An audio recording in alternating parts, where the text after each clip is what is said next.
Hello and welcome to the Unknown Secrets of Internet Marketing interview style podcast. Today I have one of my mentors, Robert Neumann here, who has bought and sold a number of digital agencies. He built up an email automation company before email automation was big.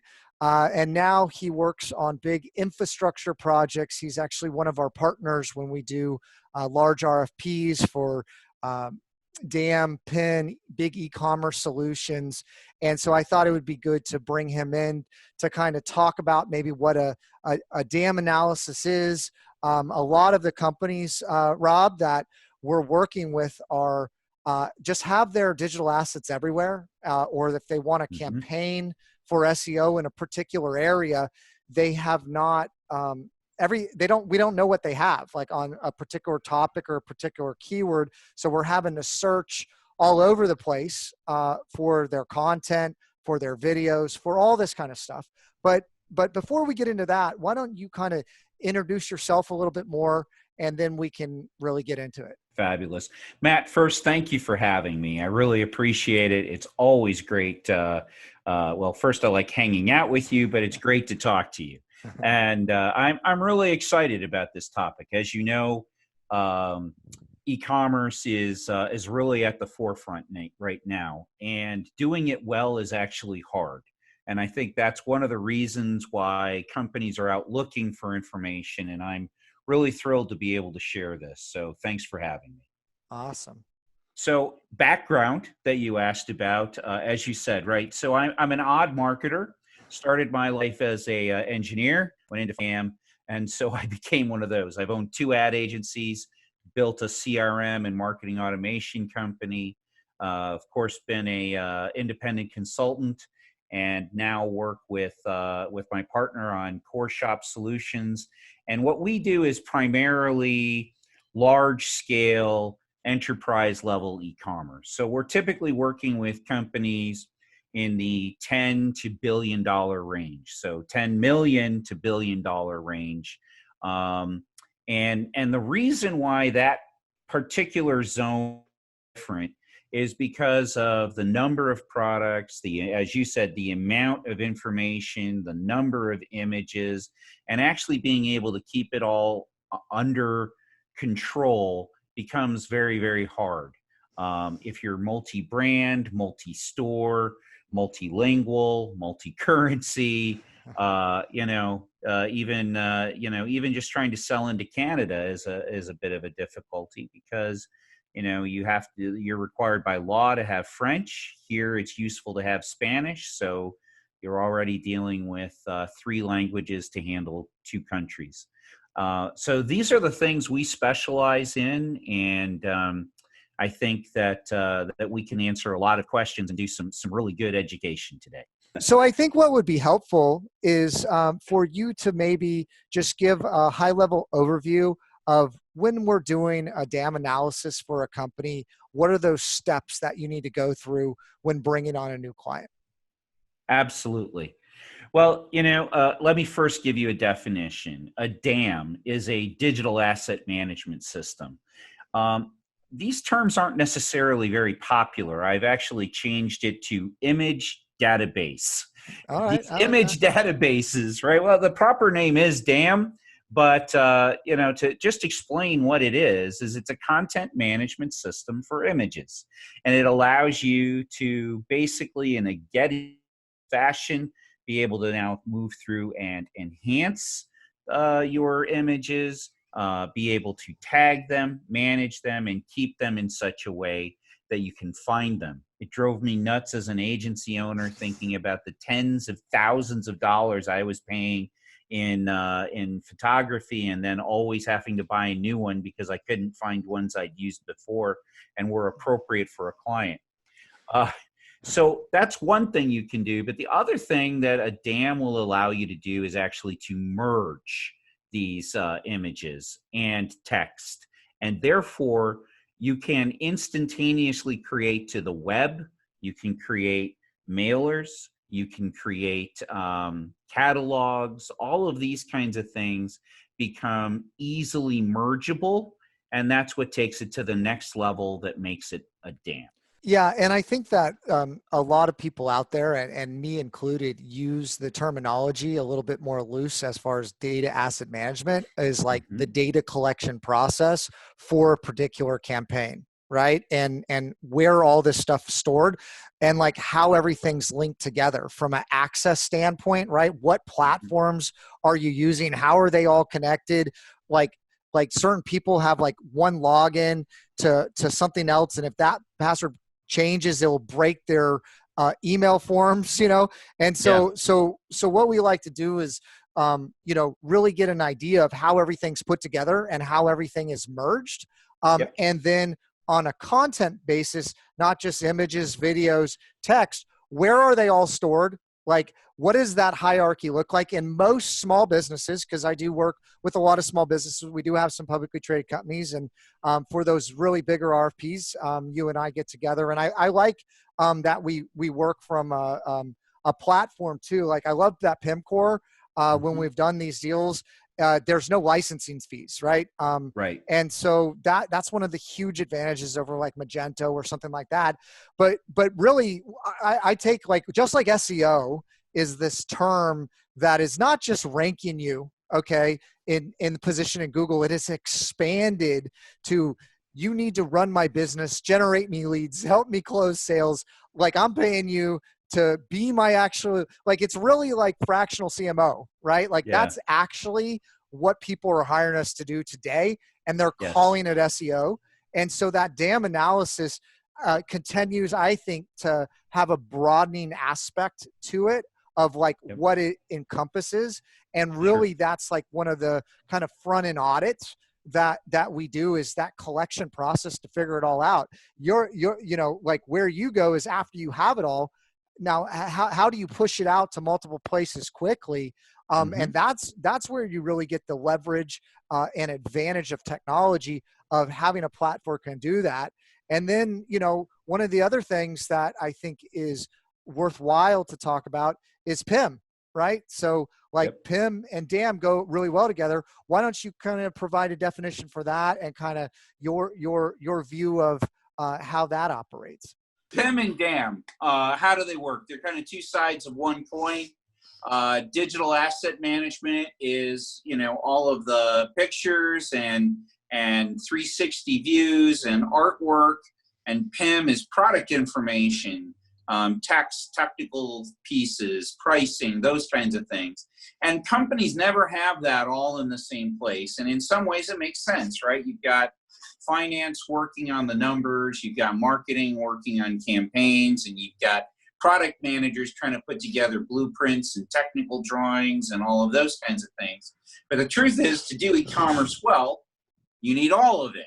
So to do that, you need to be able to bring it together, you need to be able to enrich it, and you need to be able to deliver it in such a way that it comes together at the right time. And the truth is, keeping all of that up to date isn't really easy. You've got to be able to do that quickly. And that is exactly what a PIM DAM system does. There are many of them. We work on PIM core together. There's Aquino and Perfion, which my company just added as exclusive representatives. There are InRiver, and the list goes on, right? But all of them have this in common, right? And that is that it's really designed for companies that have a lot of information or complex information or a lot of variety.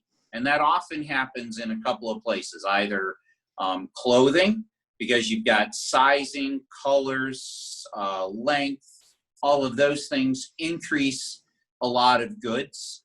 And then in a business-to-business application where you have things like kitting or sub kits and the ability to sell parts, little tiny parts to full assemblies.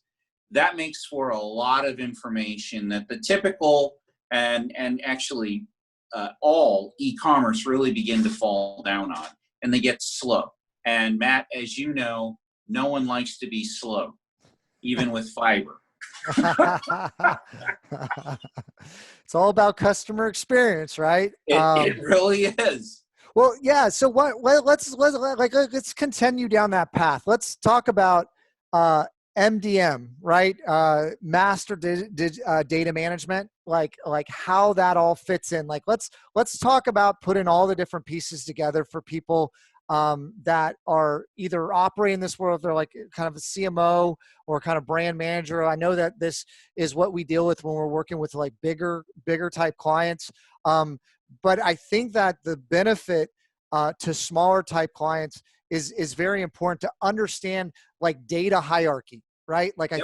I think the data hierarchy and organizing stuff in a certain place so you can find it later. I mean, basically, it's bad data in, bad data out. Like if you're using like just a basic CRM system, okay, That's right. or some kind of sales tool, like if you're not putting the data in the right place or in the proper place, it's going to be very hard to analyze that data and to see to have visibility on what's happening, right? And I think a lot of small business owners are struggling with that. So maybe there's some kind of basic tenets of fundamental like data management that you could recommend. And maybe we could go through some of that here today. Absolutely. And in fact, you're right. This is universal. Whether you're a small business or a large business, every single time, this is what we see. You go in and you begin to look at the data, and guess what? Some is incomplete. You're missing certain pieces. You think it's there, but it's not. Or if it is there, it's repeated 20 times. You have, you just have all these duplicates. And what you find is that your data, for lack of a better word, isn't clean, isn't complete, and isn't, contiguous. And what do I mean by that? Well, you were talking about hierarchy. So starting when you're a small business with the aspiration of getting to a big business, think about how you save and utilize and keep your data evergreen or refreshed, up to date, right? This is a on-demand world, not a yesterday world. And so being able to access your information, whether to deliver it to a customer or actually run a report, is really important. And so what do we see all the time is thinking about what's the hierarchy. Look, Amazon didn't get to be Amazon just by the fact that it was a good idea. Bezos knows. He knows everything. And here's something that's really interesting. Amazon has hired 80% of the master data analysts in the country. I didn't know that. 80%. So when he comes back and says, would you be interested in, or people like you are buying, there's a reason he knows that. And he has structured his data in such a way that he's able to read that and think about it. The second thing that's really important about this is just plain finding things, right? So if you can't find it, you cannot deliver it. And if someone on your website or your e-commerce site can't find what they're looking for, I guarantee you they're not going to buy it. Whereas Amazon, you can type in gibberish and it often will come up with what you're looking for. And that's because of a word called taxonomy. Master data really drives taxonomy.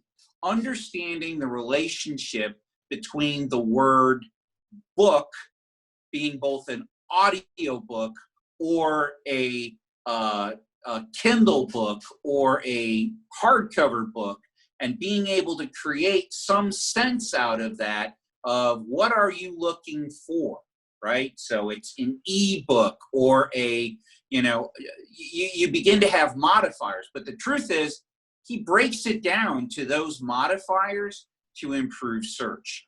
Those kinds of principles work whether you're an ad agency just trying to find, what client has this photo versus what is my royalty-free license stuff, all the way to a large company being able to say, you know what, I have 4 different pricing for 4 different kinds of clients, and I need to keep that straight. All of that comes down to master data management. So yeah, you're starting to take me down another path, and we will come back to e-commerce. So All right. we'll circle back to e-commerce, but I'm going to go a little bit different direction here, which you can provide, I think, a lot of insight and value to. And I think for a lot of people listening, that this will be insightful. Okay. First, I want to say you brought up taxonomy, and that's a lot of what I'm dealing with more and more from the SEO side of things, of how a website's structured. Most people are building a website that might be extremely beautiful, but it's like the facade of a house on the outside with no pipes and no electrical connected. No one's doing tags. No one's doing custom post types.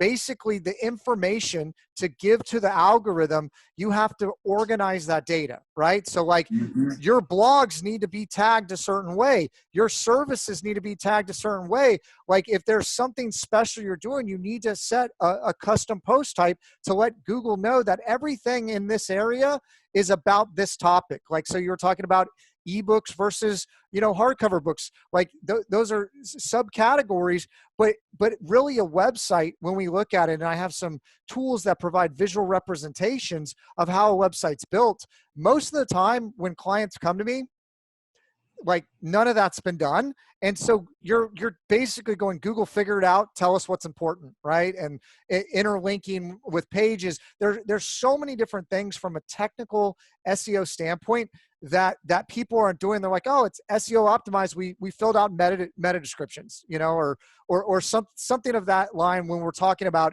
specifically WordPress, because, Rob, I deal with a lot of I like WordPress. I feel like a lot of these other platforms, even like Shopify, right? So I love Shopify from an e-commerce standpoint. I actually love it as a business model because it's got a processing component built in.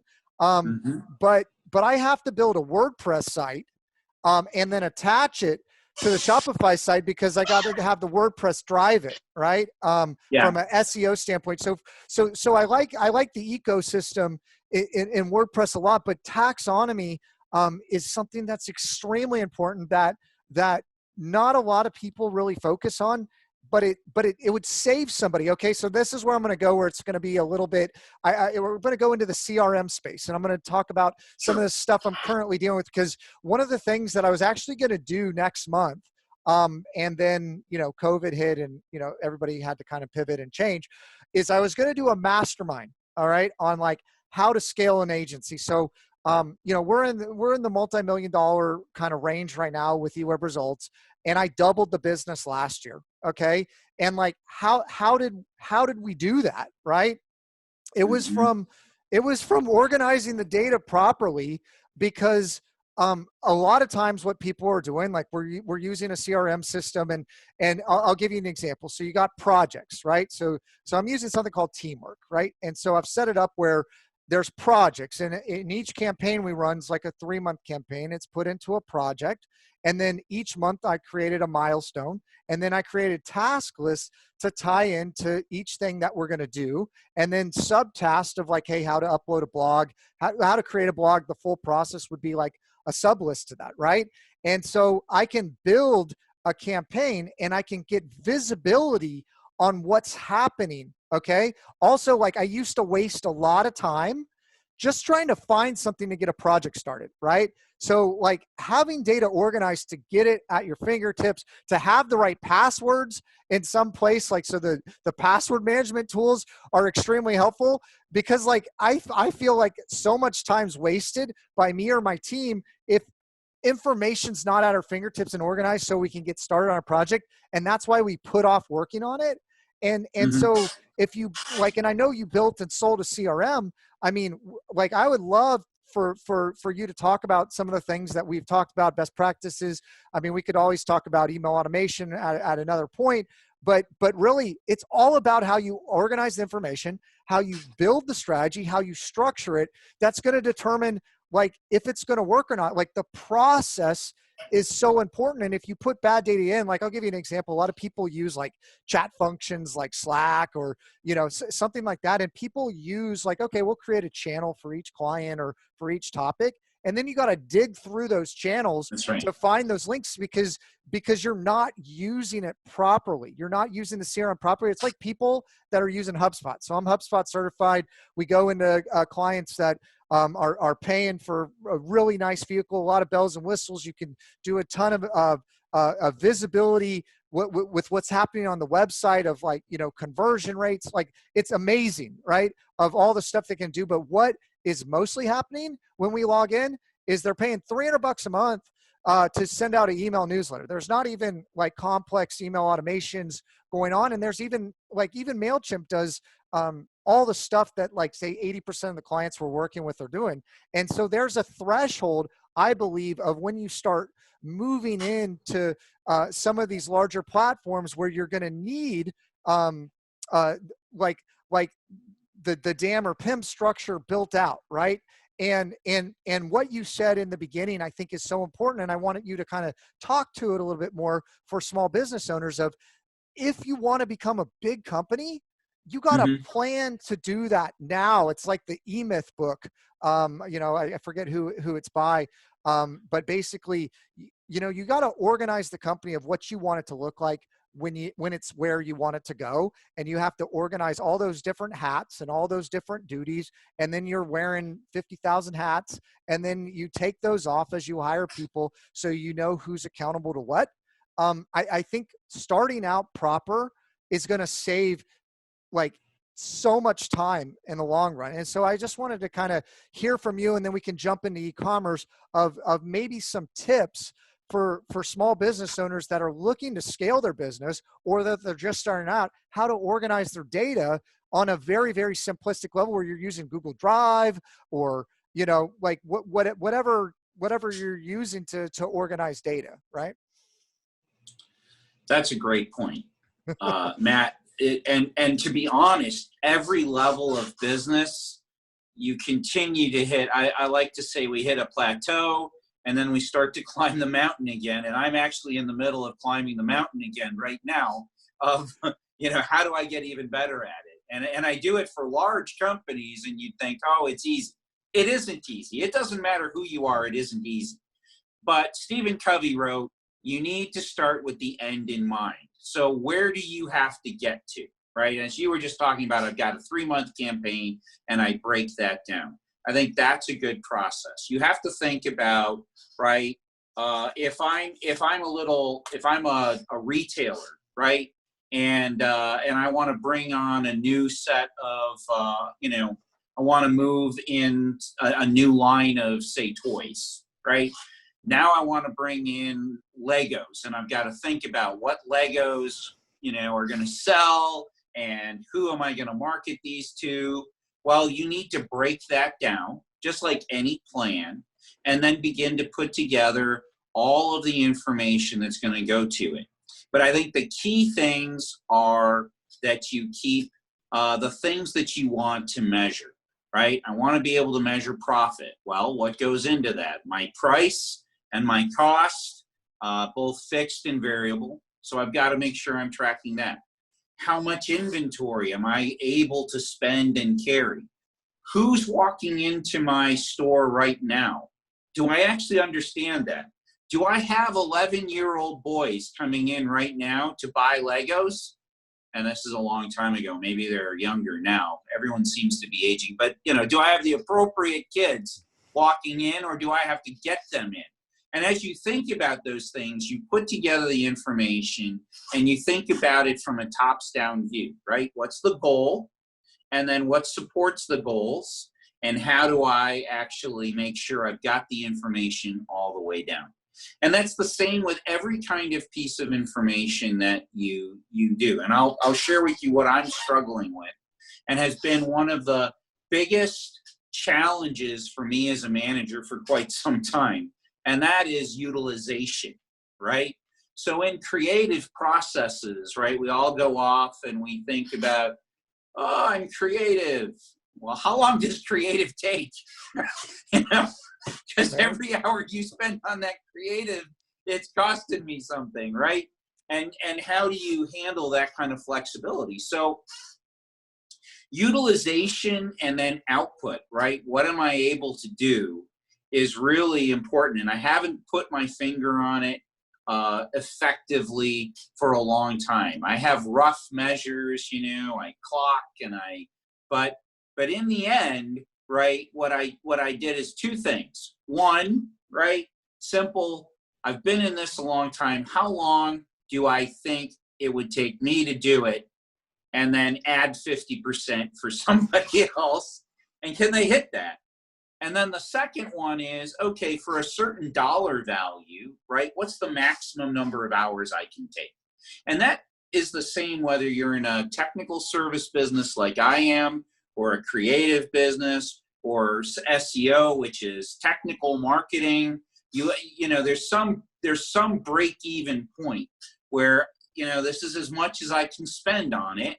So let's make sure that we're able to break the work down in such a way that we're smart. And believe it or not, that goes right back into master data management.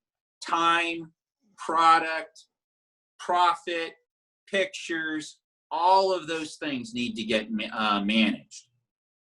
Yeah, I mean, I use the kind of gating process or milestone process to measure it, to measure the sprints, right? Like, like from a project management standpoint, I like to do it. I like to do 3-month sprints, or I like to do month sprints because I can measure what happens from here to here, and then I can make adjustments. And when you start a project, you're like, hey, we're going to build I don't look at a website as one project. I mean, I do, but there's different milestones that you have to hit in there. So even on the front end, before we get started, something that would take up a ton of our time is we started out just doing mock-ups, right? Hey, the client's I don't care. I'm going to love it no matter what. No, it's not true. Right. And no, it's not. It's not, right? So they're like, no, you got it or whatever. They have preferences, but they don't want to they want to be coy and they don't want to tell you what those are. And so what we've done is we've actually required, okay, part of our website process is we're going to build you a brand guide, okay? Because you're going to ask us for literature. You're not going to like the stock art we use if we don't do a photography shoot or you don't have the right pictures. And you're going to approve it. Right. And then when we come back and we provide the mock-ups, it's going to match the brand guide. And guess what? If you don't like that, you didn't pay attention to the approval of the brand guide. And if we have to go back and redo the work, we're going to do a change order. Okay. Because you approved it. Now we might waive that depending on, just how, I guess it's not arbitrary, but we would decide whether we should waive that or not, but it protects us from scope creep. Scope creeps, I think the killer is if you budget X number of hours for a website and then you're like, oh, we burned up all our hours and you're 50% done with the project.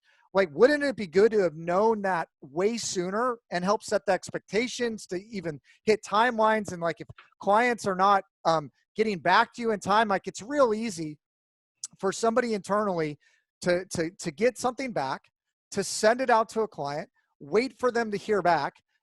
A week goes by, they follow up with them. The client finally looks at it, gets back to them, and then they get the process going. Boom, that's 2 to 3 weeks, just right there. So if someone wants a website in a month or 45 days, you got to keep it tight and you got to know when you start getting off track, and how much of that project you're burning. And so the reality is we kind of break it down into content. We break it down into images, we're building the puzzle pieces, but we got to have the right blocks. So we got to kind of do that. I even require people to do a workshop with me to understand their business, to build out the right things from an SEO standpoint that we need to go after and what their different products are. And it's almost like a business workshop. They think of it hey, we help them organize their business but before it goes online, because online business is the same. It's still business. And some of these things haven't been fleshed out completely. And the more we plan on the front end, the more we organize that data, the more we put it together, the less changes there's going to be later. Right. And that's right. And there's certain approvals. And so I take a lot of these bigger projects and break them into smaller deals because if something's late or something's behind or something's over budget, I would like to know as soon as possible. and I'll try to like address that sooner when it's like a molehill versus a mountain kind of thing. I see across the board, people, well, even in construction, you know, they don't get approval on something and they start, you know, building in, you know, support beams or building a pool, and like, they don't really get the client's approval. And then what do they got to do? They got to back up and go fix it because they didn't get the client approval. Right. And so That's right. it's so important to have the right process when you're putting this stuff together, and to have any of this kind of stuff online work. Like, you have to get it right first, because if it's bad data in, it's bad data out. And regardless of how fantastic the recall is of these databases, if you put the wrong information in, it truly doesn't even matter, you know? That's right. That's right. And you know, what you're doing is actually creating chunks of data, if you think about it, right? By creating this hierarchy, right? You've got a content piece, you've got an SEO piece, you've got this business piece, you've got a description of how you want things to go, and you've laid out a process. So you've essentially created this hierarchy, and you know where things are going to be. And if you can think about things logically and lay out that kind of a process, it helps you understand your own hierarchy of information. And that's true of any business. And we wind up going in, I'll give you an example of one of our clients is a cell phone parts accessory distributor, cases, you know, and screens and the little glass that goes on top of the cell phone. They distribute that nationally and in Canada, and to mostly independents that own, you know, franchises or large numbers of stores of the various carriers. And what we found is, right, what they couldn't relate, because they had no ability to relate. You know, they knew by phone, right, what went with what, but they actually didn't know what brand. So if you had a piece of glass, right, it might say every phone it went with, but you could never group it by, well, that's a Samsung, believe it or not. So one of the things we did was create, if you will, hierarchies of, okay, these are all the Samsung phones. Now let's go search for all the things with that key name product. And now we relate it to that as a Samsung phone. And therefore, anyone who's a Samsung dealer, we should try to sell this stuff too, as opposed to a one-off approach. And that may seem amazing for a billion-dollar company, but it happens all the time, right? They were able to sell the actual things they needed to sell, but they couldn't.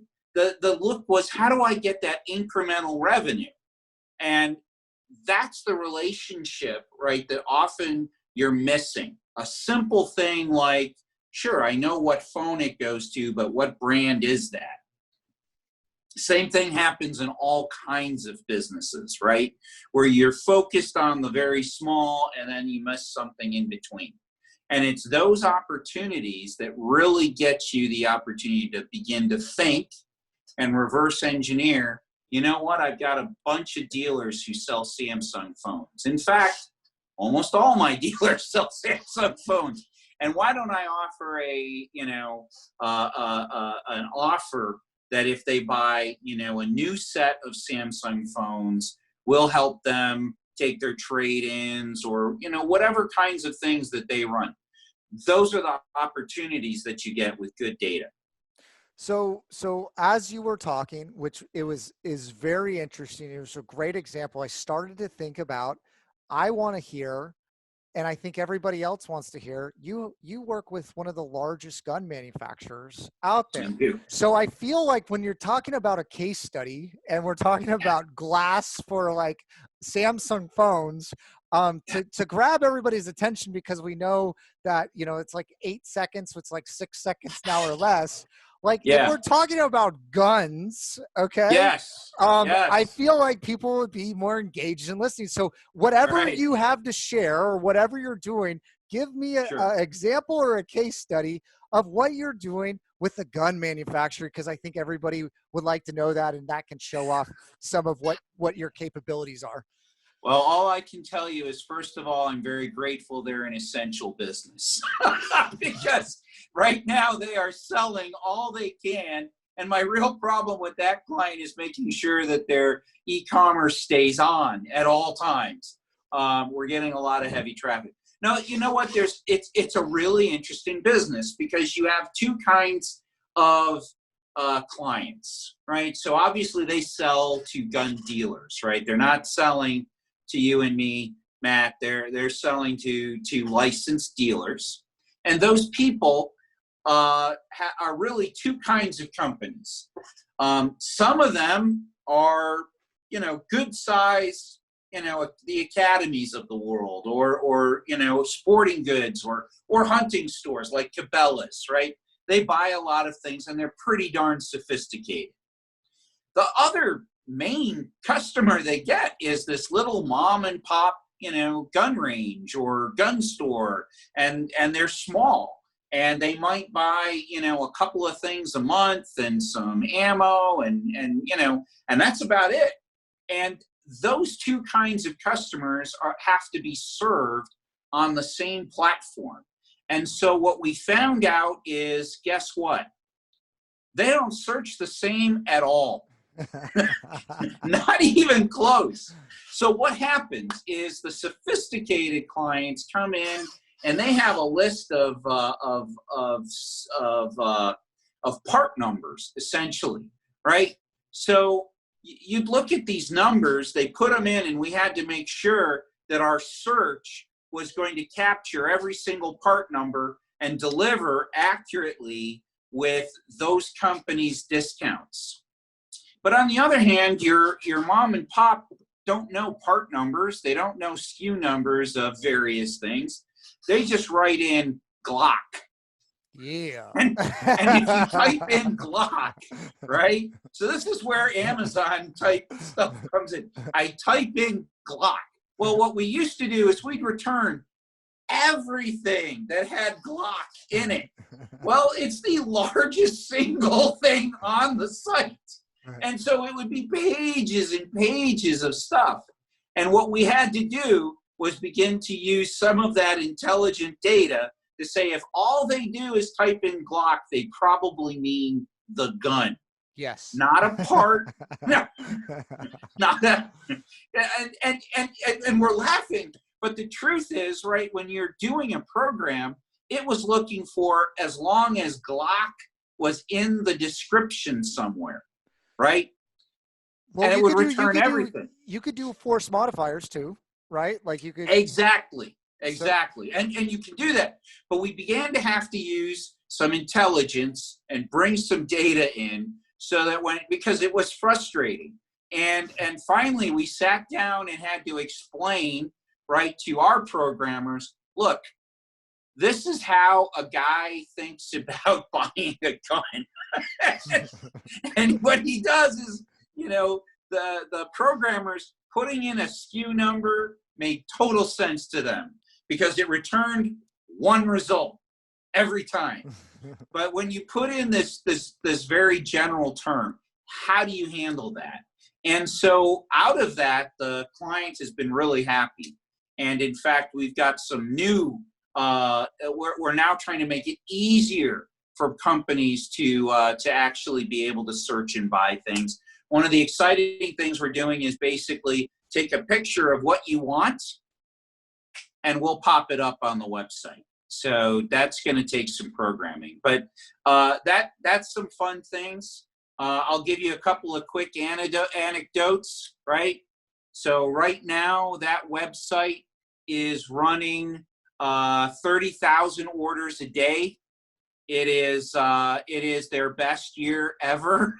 I know you said And the CEO was like, you couldn't get her because she was loading things as she's fast as loading she trucks. could on the trucks. Yeah. That's right. All staff are loading trucks because they're falling further behind. Yeah, actually, it's a real problem because we'd like them to pay their invoices. No, we can't. Well, we gotta keep going. Yeah, we got to keep going. So that's absolutely true. Actually, the entire management staff has been out on the conveyor belts and with the trucks. And the thing is, they realize they've learned a lot of things that they want to improve. In some ways, they said, you know what, this has been really good. We learned how hard a job that is. What? And what is that show? What is that show? Hidden Boss or whatever? Hidden Boss, yeah, exactly. Undercover Boss. Undercover Boss, yeah. Yeah, she's not even undercover. Yeah, no, I know. I can just imagine, in heels and in heels, yeah, moving boxes, exactly. So, and the IT director has learned how to use a forklift. Very cool. They are cruising, but they've learned a lot. And one of the things actually that we're doing is going to be integrating inventory tighter with the website, because when you're selling this fast and if you don't have a real-time inventory, oh yeah, we've got stock outages happening. And fortunately, the dealers and industries are and companies are pretty understanding, going, yeah, I get it. He bought it just before I did. But it's not how you want to run a business long term. Yeah. Well, Rob, we're getting here to the end of this. I wanted you to, if there's anything that you definitely wanted to share or make sure message that you wanted to get out there, as well as how to get in contact with you, maybe in a nutshell, anything that you want to share, please do so now. Hey, really appreciate it, Matt. So our website is coreshopsolutions.com. That's core, C-O-R-E, shop. solutions.com. I'm on LinkedIn. Really simple. It's Rob Neumann, Neumann. And I'd like to make an offer to your folks. I'm sure you're going to put out some links, but we have a really simple quiz called "Do You Need a PIM?" and it'll give you an answer. And then we also have our offer that we do in conjunction with Matt on how to get your e-commerce up in 30 days. And of course, there's some caveats.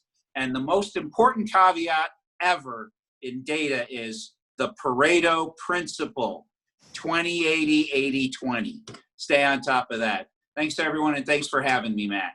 Awesome. Thanks again. We'll do it again sometime. All right. Bye.